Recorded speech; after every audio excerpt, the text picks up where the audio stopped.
We're up to Jeremiah 23, 24 and 25 in our Old Testament readings today, and Jeremiah gives us more prophecies against false prophets particularly, and against some priests who are deceiving the people, and one actually also against Zedekiah and his officials, and then he spells out the reasons again for the exile that's about to happen, the 70-year exile. But there's one bit that stands out to me in this passage today, and it's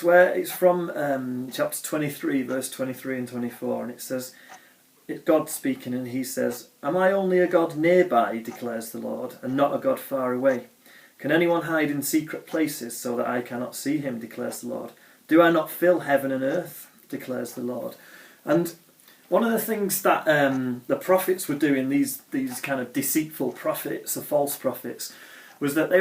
were claiming to speak on God's behalf. They were assuming that they kind of knew everything about what God thought, and they were very kind of, as if they were kind of pally with God, and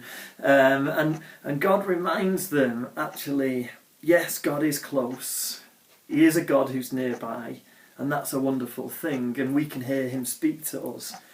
But he's also the God of all the universe, who fills heaven and earth, you know, the mighty one who is above and beyond our understanding, who knows the end from the beginning. And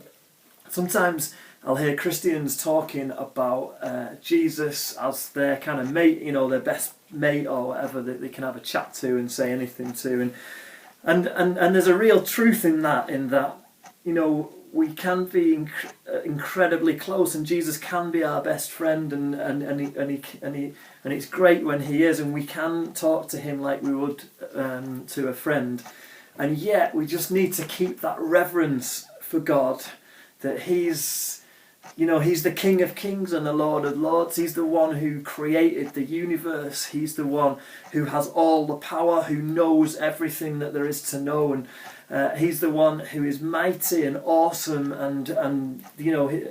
he's the one that whenever his angels appear to people in the Bible, the first thing they have to say is, "Don't fear, don't fear," because when we encounter God in his glory, you know, in different ways, we're scared. We're instantly scared because he's so awesome, and we need to be careful of being too overly familiar at the expense of not appreciating the vast awesomeness of God and how amazing he is today. And maybe today, as you go and do the stuff that you're doing, just try and appreciate that God is a God of glory and power and might, as well as being someone who's close and being a friend.